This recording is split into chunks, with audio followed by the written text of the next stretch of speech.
അതിജീവിതയെ ആക്രമിക്കപ്പെട്ട രാത്രിയിൽ നടൻ ലാൽ പരസ്യമായി രംഗത്ത് വന്നിരിക്കുന്നു. അന്ന് രാത്രി ബെഹ്റയെ വിളിച്ചത് പി.ടി. തോമസ് അല്ല എന്നും അത് ലാലാണെന്നുമാണ് ലാൽ പറയുന്നത്. പ്രതികളെ എല്ലാവരെയും കൊന്നുകളയണമെന്നാണ് തോന്നിയത്, തുറന്നു പറഞ്ഞ് ലാൽ. പ്രിയ പ്രേക്ഷകരെ, ലീഡ് സ്റ്റോറിയിലേക്ക് സ്വാഗതം ചെയ്യുന്നു.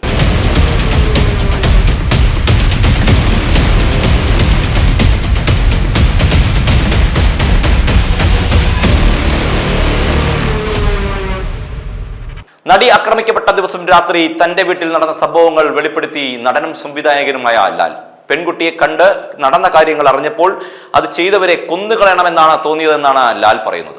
അന്നത്തെ DGP ആയിരുന്ന ലോക്നാഥ് ബെഹ്റയെ വിളിച്ച് സംഭവത്തെക്കുറിച്ച് പറഞ്ഞത് താനാണെന്നും പി.ടി. തോമസ് അല്ലെന്നും ഡ്രൈവർ മാർട്ടിൻ പറഞ്ഞ കാര്യങ്ങളിൽ ആദ്യം തന്നെ സംശയം തോന്നിയിരുന്നെന്നും ലാൽ വെളിപ്പെടുത്തി. നടി ആക്രമിക്കപ്പെട്ട കേസിൽ വിധി വന്ന പശ്ചാത്തലത്തിലാണ് ലാലിന്റെ പ്രതികരണം. ഈ പ്രതികരണം സോഷ്യൽ മീഡിയയിൽ ചർച്ചയാവുകയാണ്. ലാലിന്റെ വാക്കുകളിലൂടെ: ഞാൻ മിണ്ടണ്ട എന്ന് കരുതിയിരിക്കുകയായിരുന്നു. ആ കുട്ടി അന്ന് വീട്ടിലേക്ക് കയറി വന്ന ദിവസം അനുഭവിച്ച വിഷമവും സങ്കടവും പ്രശ്നങ്ങളും ഒക്കെ കേട്ടപ്പോൾ അതിനകത്ത് പ്രതികളായിരുന്ന എല്ലാവരെയും കൊന്നുകളയണമെന്നാണ് എനിക്ക് ആ സമയത്ത് തോന്നിയത്. പക്ഷെ പിന്നീട് നമ്മൾ സാവകാശം ചിന്തിക്കുമ്പോൾ അവർക്കെല്ലാവർക്കും കിട്ടാവുന്നതിന്റെ പരമാവധി ശിക്ഷ കിട്ടണമെന്ന് പ്രാർത്ഥിച്ചിരുന്നു. ഇന്നലെ വിധി വന്നു, അവർ ശിക്ഷിക്കപ്പെടുന്നു. എന്തായാലും അവർക്ക് ഏറ്റവും വലിയ ശിക്ഷ കിട്ടണമെന്ന് ഞാൻ ആഗ്രഹിക്കുന്നു. അതുകൊണ്ട് ആ വിധിയിൽ ഞാൻ സന്തോഷവാനാണ്.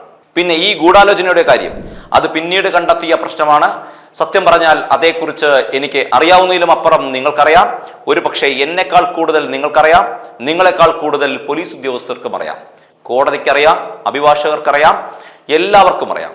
ഏറ്റവും കുറവ് അറിയാവുന്ന ഒരാളാണ് ഞാൻ. അതിനെക്കുറിച്ച് ഞാനൊരു അഭിപ്രായം പറയുന്നതിൽ അർത്ഥമില്ലെന്ന് തോന്നുന്നു. പൂർണ്ണമായി അറിയാത്ത ഒരു കാര്യത്തെപ്പറ്റി അഭിപ്രായം പറയരുത് എന്ന് വിശ്വസിക്കുന്ന ഒരാളാണ്. ഇന്നലെ വിധി വന്നു, അവർ ശിക്ഷിക്കപ്പെടുന്നു. അവർക്ക് എത്ര കണ്ടിട്ട് ശിക്ഷ കിട്ടുമെന്ന് എനിക്കറിയില്ല, അതിനെ വരണം. എന്താണെങ്കിലും അവർക്ക് ഏറ്റവും വലിയ ശിക്ഷ കിട്ടണം എന്ന് തന്നെയാണ് ഞാൻ ആഗ്രഹിക്കുന്നത്.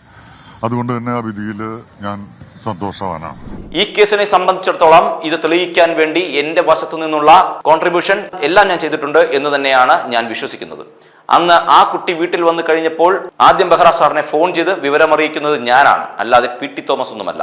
അതിനുശേഷമാണ് പി.ടി. തോമസ് ഒക്കെ വന്നത്. അതുപോലെ തന്നെ ഇടയ്ക്കെപ്പോഴോ പി.ടി. തോമസ് സാർ ഈ മാർട്ടിൻ എന്ന് പറയുന്ന ഡ്രൈവറെ പെട്ടെന്ന് ആശുപത്രിയിൽ എത്തിക്കണം, അയാൾക്ക് നല്ല പെയിൻ ഉണ്ട് എന്ന് പറഞ്ഞപ്പോൾ ഞാനാണ് പറഞ്ഞത് അത് നിൽക്കട്ടെ, എനിക്ക് അവനെ സംശയമുണ്ട് എന്ന് പറഞ്ഞത് ഞാനാണ്. ഞാനൊരു നടനായതുകൊണ്ട് അവൻ്റേത് അഭിനയമാണെന്ന് എനിക്ക് സംശയം തോന്നിയിരുന്നു. ഒരു ഉത്തരേന്ത്യൻ പോലീസ് ഓഫീസറോട് ഇത് പറഞ്ഞതോടെയാണ് പോലീസ് മാർട്ടിനെ കൊണ്ടുപോയത്. അത് ഞാൻ ചെയ്ത വലിയൊരു കാര്യമാണെന്ന് വിശ്വസിക്കുന്നു. അതിൽ നിന്നായിരുന്നു എല്ലാത്തിൻ്റെയും തുടക്കം. അതിനുശേഷം പിന്നെ കോടതിയിലും പ്രോസിക്യൂഷനോടുമൊക്കെ എല്ലാ കാര്യങ്ങളും ഞാനും എൻ്റെ കുടുംബവും കുടുംബത്തിലെ എല്ലാ വ്യക്തികളും കൃത്യമായി ഒരു ചെറിയ സമയം പോലും തെറ്റാതെ അറിയിച്ചിട്ടുണ്ട്. അതൊക്കെയാണ് എൻ്റെ ഭാഗത്തു നിന്നുള്ള കോൺട്രിബ്യൂഷൻ. പിന്നെ ഭാവി കാര്യങ്ങളെപ്പറ്റി ഊഹങ്ങളും തെറ്റിദ്ധാരണകളും ശരിയായ ധാരണകളും ഒക്കെയാണ് നമ്മുടെ ഓരോരുത്തരുടെയും മനസ്സിലുള്ളത്. അതിൽ ഏതാണ് ശരിയെന്ന് നമുക്കറിയില്ല. അറിയാത്ത ഒരു കാര്യത്തെപ്പറ്റി മറുപടി പറയാൻ ഞാൻ തൽപരനല്ല. കൂടുതലൊന്നും എനിക്ക് പറയാനില്ല. എനിക്ക് അറിയാവുന്നതൊക്കെ ഈ കേസിൽ സഹായിക്കാവുന്നതൊക്കെ ഞാൻ പറഞ്ഞിട്ടുണ്ട്. ഇനി കേസ് സുപ്രീം കോടതി വരെ പോവുകയാണെങ്കിൽ അപ്പോഴും എനിക്ക് എന്തൊക്കെ ചെയ്യാൻ കഴിയുമോ, എനിക്ക് പുതുതായി എന്തെങ്കിലും അറിയാൻ കഴിയുമോ, അതും ഞാൻ തീർച്ചയായും അറിയിച്ചിരിക്കും. എൻ്റെ കയ്യിൽ അവരെ കിട്ടിയിരുന്നെങ്കിൽ ഞാൻ അന്നു തന്നെ അവരെ ആക്രമിച്ചേനെ. അവരെ കോടതി ശിക്ഷിച്ചു. ഒരുപാട് സന്തോഷമുള്ള കാര്യമാണ്. വിധി വന്നത് ശരിയാണോ തെറ്റാണോ എന്ന് പറയാൻ ഞാൻ ആളല്ല. എന്തുകൊണ്ടാണ് വിധിയെന്നും എനിക്കറിയില്ല. വിധിയുടെ പകർപ്പ് കിട്ടിയിട്ടില്ല. ദിലീപ് കുറ്റവാളിയല്ല എന്ന അർത്ഥത്തിലാണോ, അല്ലെങ്കിൽ തെളിവുകൾ പൂർണ്ണമായും ശേഖരിക്കാൻ കഴിഞ്ഞിട്ടില്ല എന്നുള്ള അർത്ഥത്തിലാണോ എന്നും അറിയില്ല. അത് അറിയാത്തടത്തോളം കാലം ഊഹാപോഹ കഥകൾ പറയാൻ ഞാൻ ആളല്ല.